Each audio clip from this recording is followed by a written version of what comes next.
إلا الله محمد رسول الله لا إله إلا الله محمد رسول الله.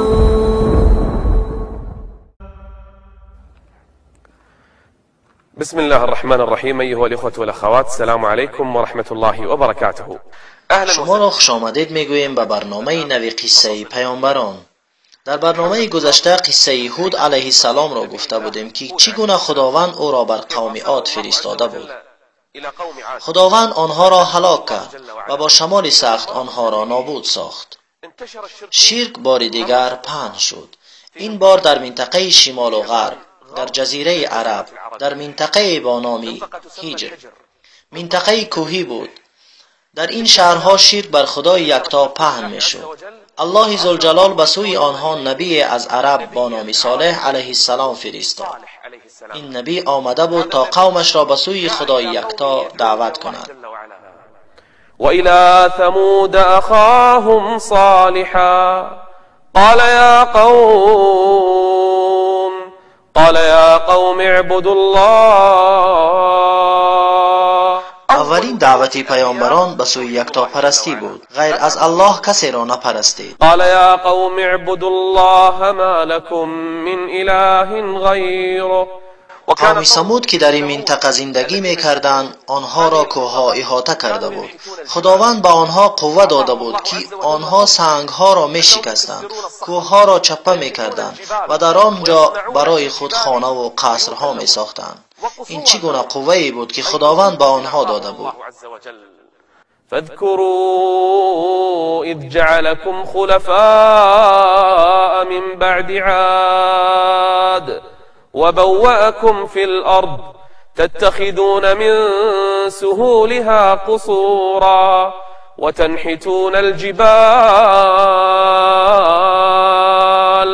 وتنحتون الجبال بيوتا فاذكروا آلاء الله ولا تعثوا في الأرض مفسدين.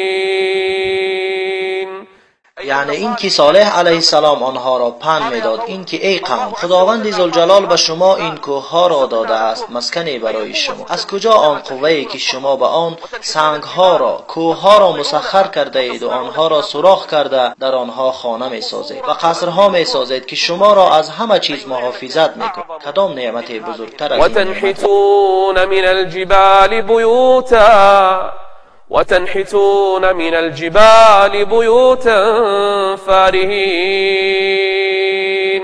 فاتقوا الله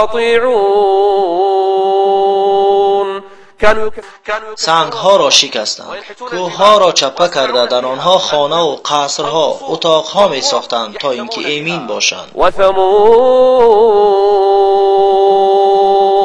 وثمود الذين جابوا الصخر، یعنی سنگ را می شکستند.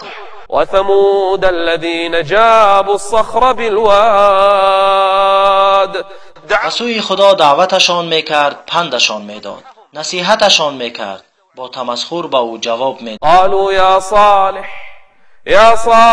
قد كنت فينا مرجوا قبل هذا. تو در بین ما مردی شریف بودی، مردی بودی که ما امیدوار بودیم از تو، مردی عزیز و شریفی بودی پیش از دعوت کردنت. اما امروز تو تغییر یافته ای صالح. آن انسانی نیستی که ما میشناختیم. تو اکنون از جمله ساحرانی. تو را سحر تأثیر کرده است، تو دیوانه ای. قالوا یا صالح قد كنت فينا مرجوا قبل هذا أتنهانا أن نعبد ما يعبد آباؤنا وإننا لفي شك. دعوتی که تو میکنی ما در او شک داریم، راست نیست.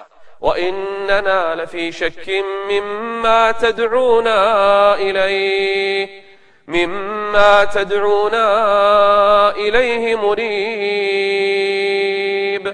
قوم صالح، ثمود، آمدند به سوی کی؟ به سوی فقیران و ناتوانان و ضعیفانی که از صالح علیه السلام پیروی میکردند. آمدند با آنها گفتند آیا میدانید که صالح علیه السلام فرستاده ای از جانب خداست؟ شما باوری دارید؟ دلیل دارید؟ آنها با تمام باوری جواب دادند. گفتند مایان ایمان داریم به آن چی که به او فرستاده شده است. متکبران زمین جواب داده به آنها گفتند إنا بالذي آمنتم به كافرون. این سرکشی است، این متکبری است، مغروری است. این کوه‌ها که خداوند به شما داده است، کوه‌های زیبا، خانه‌ها و قصرهایی که الله ذوالجلال به شما عطا کرده است، با وجود این همه ایمان نمی آرید و دعوت را قبول نمی کنید؟ این چی سنگ است در دلهای شما که آن سخت‌تر است از این کوه‌های سخت، سخت‌تر است از این سنگ‌های سخت؟ آن قوم صالح علیه السلام هستند که سرکشی از فرمان خدا کردند. عن امر ربهم. قصص نور قصص، قصص نور قصص، حكمة وصبر. قوم صالح به نزد صالح علیه السلام آمدند، خواستند او را عاجز گردانند، خواستند او را ناچیز گردانند از جهت متکبری و سرکشیشان. گفتند ای صالح، اگر خواهی که به تو ایمان بیاریم و خدای یکتا را عبادت کنیم، همان طوری که تو میگویی، از این سنگ که آنجا سنگی بود اشتری برای ما بیار. چگونه اشتر؟ اشتری باردار میخواهیم از تو، در شکمش جنین باشد و آن جنین 10 ماهه باشد. حتی روز و ماه آن جنینی در شکمش بوده را معین کرده بودند. گفت اگر این کار را بکنم ایمان می آرید؟ گفتند آره ایمان می آریم، می خواهیم این معجزه را بینیم. صالح علیه السلام که خیرخواه دوستدار قوم بود دعا کرد، خداوند را زاری و تولا می کرد، نماز می خواند، دعا می کرد. از خداوند خواست تا به آنها این اشتر را بیارد. ناگهان سنگ در جنبش درآمد، سنگ دو کفان شد در برابر چشمان مردم. مردم این را می دیدند. ناگهان از این سنگ اشتری کلان برآمد. این آیت از آیاتهای خداست. تصور کنید چگونه از سنگ اشتر برآمد در روبروی قوم ثمود. مردم این را می دیدند. اشتر برآمد، در شکمش جنین بود. قال يا قوم هذه ناقة الله. این اشتر به مانند دیگر اشترهاست، لیکن این منصوب خداوند است، شریف است. قال يا قوم هذه ناقة الله، هذه ناقة الله لكم آية فذروها. به او نزدیک نشوید. فذروها تأكل في أرض الله ولا تمسوها بسوء فيأخذكم عذاب قریب.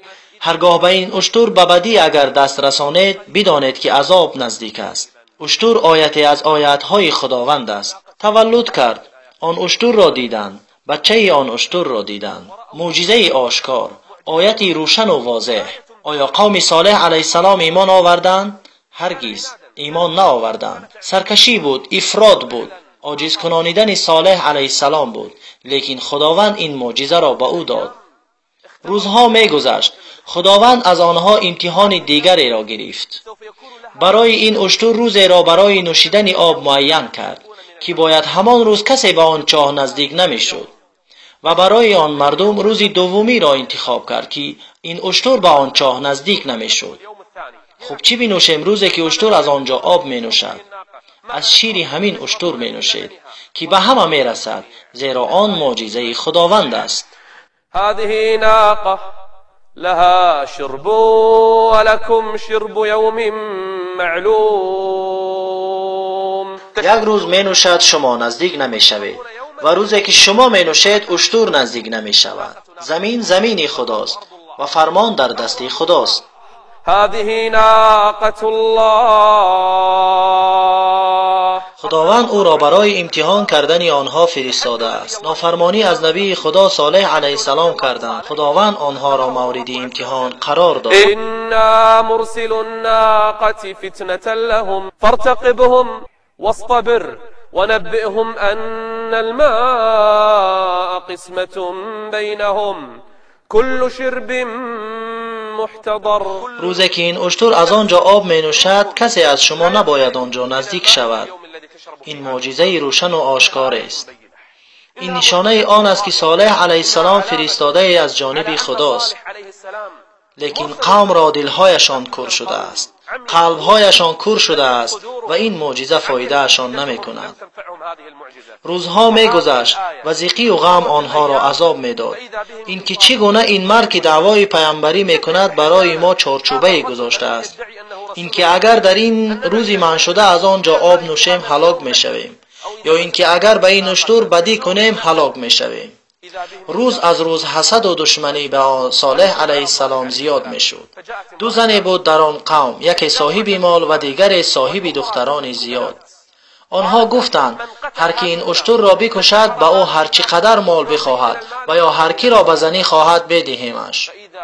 دو مرد، یکی با نام مصراع و دیگری با نام قدار ابن صانیف، به نزد این زنها آمدند و با آنها نقشه کشتن اشتر صالح علیه السلام را دادند. اشتر خداوندی. با همراهی مصراع و قدار 7 مرد دیگر جمع شدند تا چی را بکشند؟ اشتری را که خودی آنها خواسته بودند، اشتری را که صالح علیه السلام آنها را بیم داده بود که با او بدی نکنند. با وجود این همه می‌خواستند آن اشتر را بکشند. 9 نفر جمع شدند برای مکر کردن.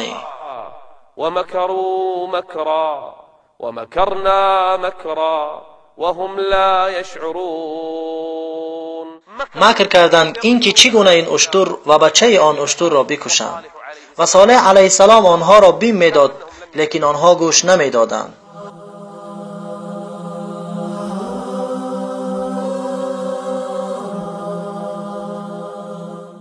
نه نفر جمع شدند میخواستند اشتر خداوند را بکشند. کشتن آن اشتر را که صالح علیه السلام میگفت با او بدی نکنید، اشتر را گیر کردند. او از آنها میگریخت تا که او را در بین کوهها احاطه کردند. آنجا قدار ابن صانیف که سردارشان بود با نیزه بر گردن اشتر زد. اشتر فریاد زد، با صدای بلند فریاد زد. هر کی در آن گرد و اطراف بود آوازش را شنید. اما بچه آن اشتر گریخت و بالای کوه گریخت. او را آنجا ذبح کردند. سپس به سوی این اشتر آمدند. اشتر خداوندی. گردنش را زدند، او را کشتند، خونش را بالای زمین جاری کردند. چی را کشتید؟ اشتر خداوند را. آنها میخندیدند، خرسندی میکردند، با هم در شادی بودند، حد خدا را گذشتند. این اشتر خداوندی است، او را کشتید. فنادوا صاحبهم فتعاطى فعقر. سپس نزد صالح علیه السلام رفتند، متکبرانه مسخره کردند، میخندیدند، مزاح میکردند، میگفتند ما آن اشتر را کشتیم. صالح گفت چی را کشتید؟ گفتند اشتر خداوند را کشتید. چی کار کردید؟ اشتر را کشتیم. اشتری که گفته بودی تا با او بدی نکنیم. ذبحش کردیم، گردنش را زدیم، خونش را ریختیم. وقالوا يا صالح ائتنا بما تعدنا أين عذاب الله الذي زعمت فعقروا الناقة وعتوا عن أمر ربهم وقالوا يا صالح. تصور کنید بدبختی را که آنها کردند. کفر و متکبری و سرکشی آنها را تصور کنید. بعد اینکه اشتر را کشتند، جای اینکه توبه کنند و از عذاب خدا بترسند، نزد صالح آمده گفت فعقروا الناقة وعتوا عن أمر ربهم وقالوا يا صالح ائتنا بعذاب الله. صالح علیه السلام این هنگام گریان شد، دانست که عذاب خدا می آید. سپس نزد آنها آمد، با آنها گفت ای قوم، شما می توانید 3 روز در این دنیا عیش و نوش کنید، بعد 3 روز عذاب خداوند نازل می شود. قال يا قوم تمتعوا في داركم 3 أيام تمتعوا في داركم 3 أيام. روزی اول رویهایتان زرد می شود، روزی دوم رویهایتان سرخ می شود، در روزی سیوم رویهایتان سیاه می شود، بعد عذاب خدا نازل می شود. تمتعوا في داركم 3 أيام ذلك وعد غير مكذوب. در روز یکم بعد از کشتن اشتر رنگ رویها زرد شد، در روز دوم رویها سرخ شد، روز سوم رویها سیاه شدند. ترسیدند این که عذاب خدا نازل می شود، چنانه که نبی خدا صالح علیه السلام آنها را بیم داده بود. همان 9 نفر دوباره جمع شدند و مشورت کردند این که صالح علیه السلام را بکشند پیش از اینکه عذاب بیاید تا از وی خلاص شوند. قالوا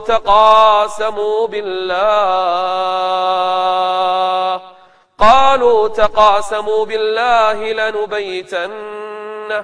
لنبيتنه وأهله. شب می آییم صالح را با عائله‌اش می کشیم. شب است کی از این خبردار می شود؟ لنبيتنه وأهله ثم لنقولن لوليه. هرگاه که صبح شود ما شهدنا مهلك أهله وإنا لصادقون. پس از اینکه اشتر را کشتند باز می‌خواهند صالح علیه السلام را بکشند.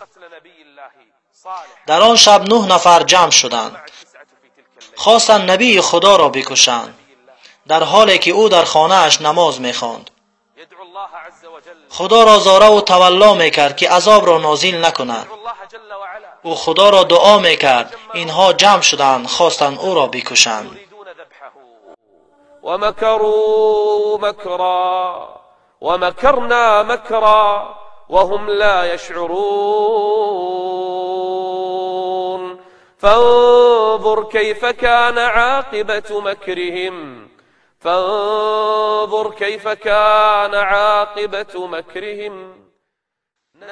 از آسمان بر سر آن 9 نفر سنگ بارید، سرهای آنها پاره شده مردند. مردم مرده های آن 9 نفر را می دیدند. کی آنها را کشت؟ کی این عذاب را بالای آنها نازل کرد؟ آن الله ذوالجلال. ومكروا مكرا ومكرنا مكرا وهم لا يشعرون فانظر كيف كان عاقبة مكرهم أنا دمرناهم. آن 9 نفر را خداوند نابود ساخت که هیچ کسی آنها باقی نماند. حيا بقي. قصص نور قصص قصص نور قصص حكمة وصبر. وقتا خداوند آن 9 نفر را هلاک کرد، قوم صالح علیه السلام دانستند که آنها هلاک می شوند. دانستند آن وعده ای که پس از 3 روز صالح علیه السلام به آنها داده بود دروغ نیست. دانستند که عذاب به آنها فرود می آید. رویها تغییر یافت، رنگهایشان دگرگون شد. در روز اول، دوم، سوم، در روز چهارم دانستند که عذاب نازل می شود. در خانه هایشان بودند، قبرهایشان را در داخل خانه ها کنده بودند، انتظار بودند که چگونه عذاب نازل می شود. اما صالح علیه السلام و آنهایی که ایمان آورده بودند خداوند آنها را نجات داد. فلما جاء امرنا نجينا صالحا والذين آمنوا معه برحمة منا ومن خزي يومئذ. الله ذوالجلال صالح علیه السلام و آنهایی که به او ایمان آورده بودند از آن قوم بیرون کرد و آنهایی که کوهها را شکاف کرده بودند در آن خانه ها ساخته بودند پنهان شده بودند. صبح روز چهارم جبرائیل علیه السلام به آنها یک صدای بلند زد که دلهای آنها کفید، مردند. آوازی بلند آنها را کشت.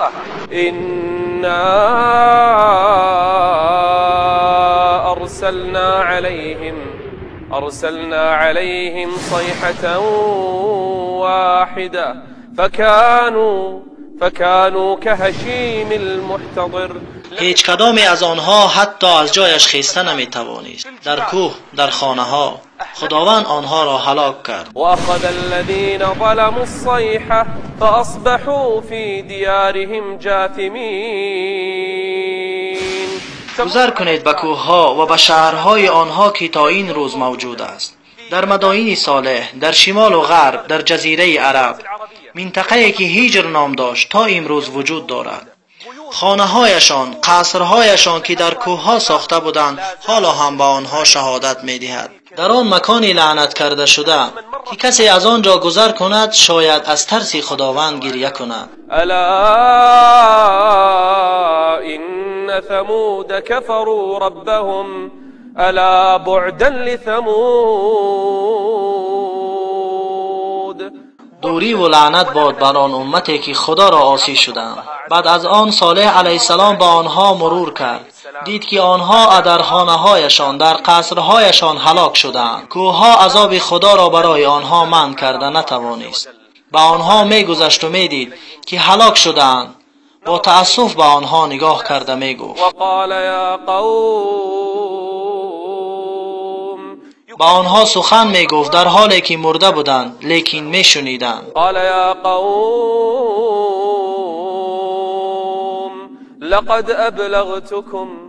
لقد أبلغتكم رسالة ربي ونصحت لكم ولكن لا تحبون الناصحين. دختری از آن عذاب نجات یافت. پیش از آن که صبح شود از آنجا فرار کرد. دانست که به آنها عذاب نازل می شود. به سوی دیگر دیه گریخت. با آنها این قصه را نقل کرد که چی شد و چی گذشت به آنها و بسیار مانده شده بود. وقتا که از آن آب نوشید خداوند او را نیز هلاک کرد. نجينا صالحا والذين آمنوا معه برحمة منا ومن خزي يومئذ إن ربك هو القوي العزيز. هزار ساله ها تا این جانب شهرهای آنها موجود است. آثارشان در کوه‌ها تا این زمان موجود است تا شاهدی بر آنها باشد، تا مردم از آنجا گذر کنند و از لعنت شدن و عذاب خدا بترسند. چی فایده دیدند قوم صالح علیه السلام؟ کوه‌ها را سوراخ کردند، سنگ‌ها را پاره کردند، در آن مکان‌ها زندگی کردند، لیکن آنها را این چیز از عذاب خدا نگاه نداشت. نبی خدا صالح علیه السلام با آنها گفت رسالتم را بر شما رسانیدم و نصیحتتان کردم، ولكن لا تحبون الناصحين. سپس از آنجا رفت، آنها را ترک کرد. صالح علیه السلام صفحه از صفحه های انبیا را پر کرد. نبی عربی، خداوند او را بعد از این میرانید و شرک دوباره در روی زمین پهن شد. با شما در برنامه آینده درباره دیگری از گوشه زمین صحبت خواهیم کرد. این بلاد رافضین است. در آنها شرک پهن شد، بت پرستی، ستاره ها را می پرستیدند غیر از خدا. در بلاد رافدین که امروز عراق نام دارد شرک پهن شد و خداوند با آنها نبی فرستاد، نبیی که بزرگتر از دیگر انبیا و افضلتر از آنها. خدای ذوالجلال او را دوست خود گرفته بود. او کیست؟ پدری پیامبران. چگونه از قصه او، قصه بزرگ، حادثه های عجیب. او کیست؟ او ابراهیم خلیل است. این از قصه ما و شما در برنامه آینده. تا بازدید. استودعكم الله والسلام عليكم ورحمة الله وبركاته. قصص نور قصص